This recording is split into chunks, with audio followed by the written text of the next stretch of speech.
made a video, so I figured I would make a quick video and show some of the progress around here. I'm not building anything cool today.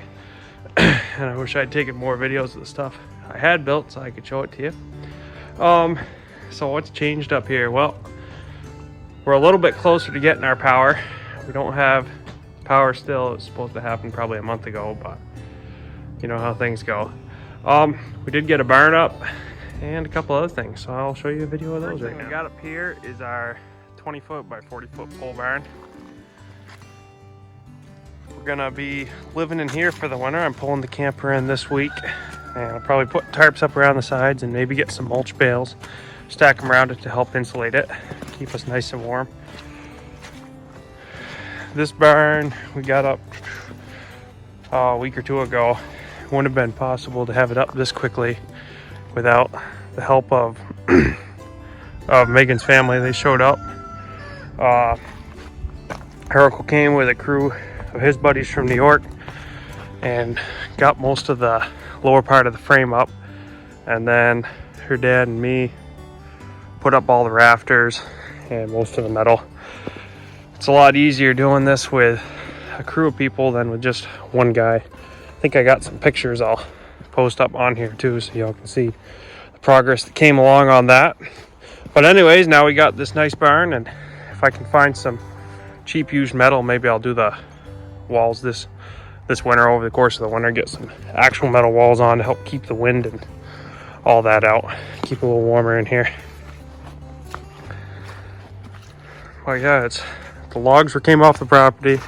Those corner posts, I was gonna use those for something else, but we ended up using them for the barn. Those were made off logs on the property with my chainsaw, and then these are just we got some hemlocks. I think maybe a couple pines that were used for the posts here. Dug some sonotubes. My neighbor Billy brought his little Kubota up and dug the holes for us, which made it a lot quicker. I have that international backhoe there too, but the little tractor was perfect for digging these holes and pouring the tubes. And then I poured most of the tubes, and my neighbor Tim came up too, helped me finish pouring the tubes, so that was a lot easier than doing it with one guy. Thanks, Tim.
For the winter next to our barn, so we don't have to plow as much.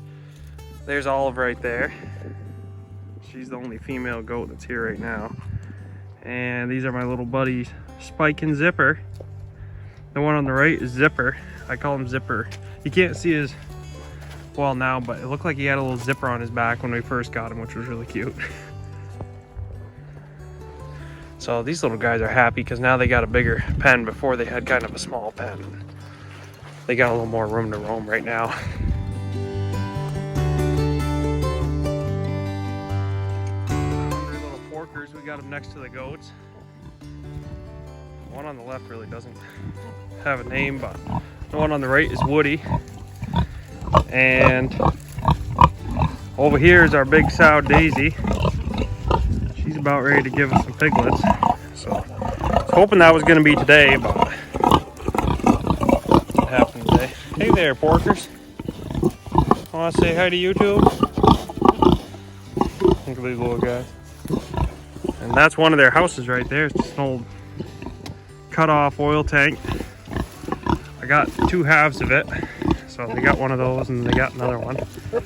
And I have a feeling the winter's gonna be cold, so I'll probably pile up some dirt around it or something to help keep it a little bit warmer for them. They're enjoying their pumpkins right now I got from the neighbor. Over here we got another little mini sheep barn. Some of you might recognize this as the one that I built for 50 or 60 bucks from those horse panels back when we were in Brandon. I tore it down and put it back up here. Brought all the pieces with me. It was too good not to waste. Even the metal was free. That's why the roof looks like a patchwork quilt. I remember my dad used to say, somebody said they were a carpenter and then went to elaborate that they were a farm carpenter. They're probably not the guy to work on your house. Well, I guess get you a guy who can do both. This didn't cost us hardly anything though, so I can't complain too much about it. Got that up. Soon we'll have some sheep here. Move them over from the other side of the land, and this will end up being their pen. Down here we got the start of a road. It's a little bit rough. I came up through here with the tractor and cleared it all out to get a path up. The cow's pen is way up there. But I cleared it out with the tractor. That was how the mast on the tractor broke. And then my neighbor Billy borrowed one of his friends' bulldozers and came up and really smoothed things out a lot. In fact, Billy's the only reason we were able to get that pole barn up so quickly, because that was all kind of a steep, well, not really a steep grade, but about what you're seeing here. It was going up the hill. And I cut all the trees down off it, and then he brought that dozer up and made it pretty flat, so we were able to get the barn in.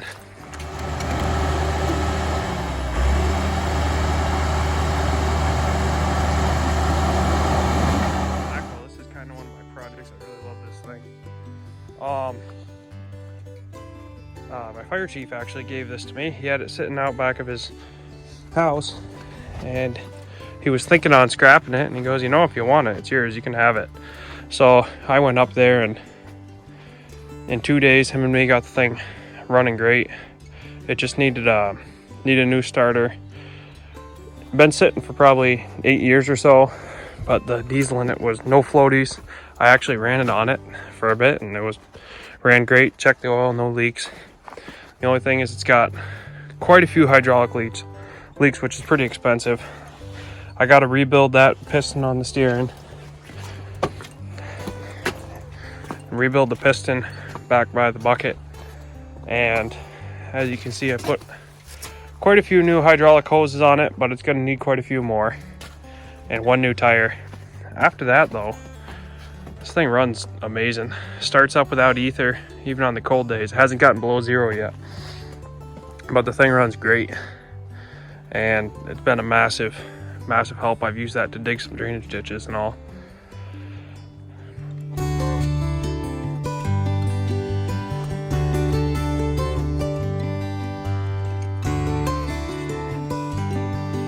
here's where the power is gonna go.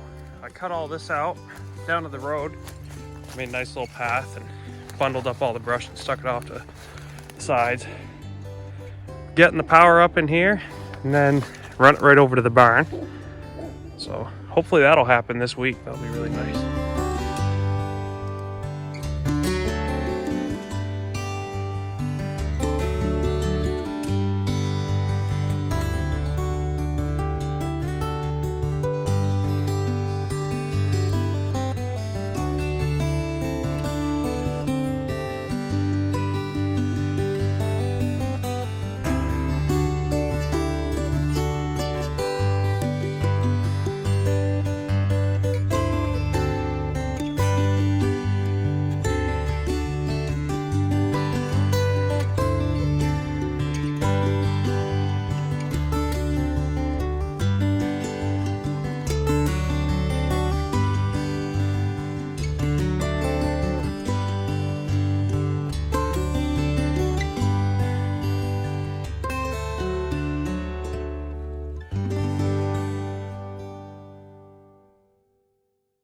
little tight in here, but this is my little shed complex. Right where we're standing, you can see I put some marks. I'm gonna be putting up some logs, and I'll just build a small shed with logs and the leftover millings for the sheathing. And this will be a good spot that I can kind of pull the trucks in the winter. Maybe even get the tractor in here because it needs a lot of work. But we got it all set up, and hopefully I'll get that done this week. This whole spot over here that the shed's in, go around it. This whole spot was all trees, brush, and rocks. I cleared a lot of it out with the tractor, and then Billy brought the dozer over and smoothed it out for me. This bucket this trench right here was dug out with that backhoe. Worked really good, and this keeps most of the water from running down into my sheds. One of the big things about doing this whole homesteading life, I kind of came out here hoping to be left alone and just have the peace and quiet and nobody around, and come up here on all this acreage and nobody bothering you or anything like that. But one of the big lessons for me has been no man is an island. There's no way that all this would have been done without the help of the amazing neighbors in this town, and Megan's family's helped out a lot. Even just going back to the beginning, my carpentry skills I all got from my dad, and wouldn't be able to build anything without him teaching me all that stuff.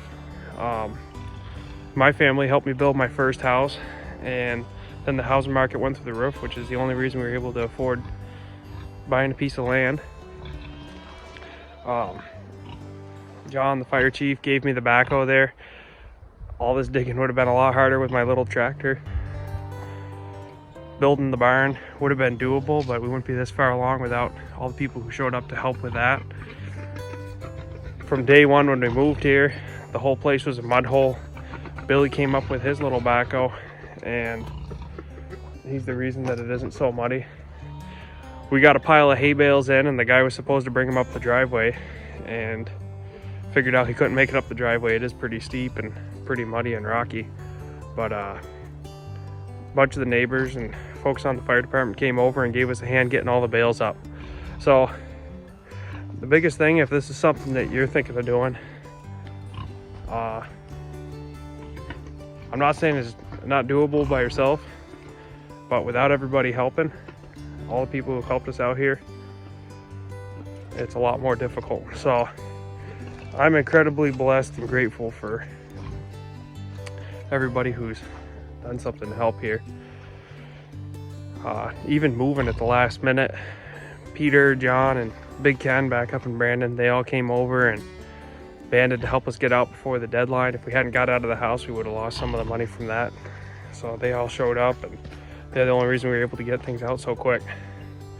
Here's the winter supply of food for this animal right here.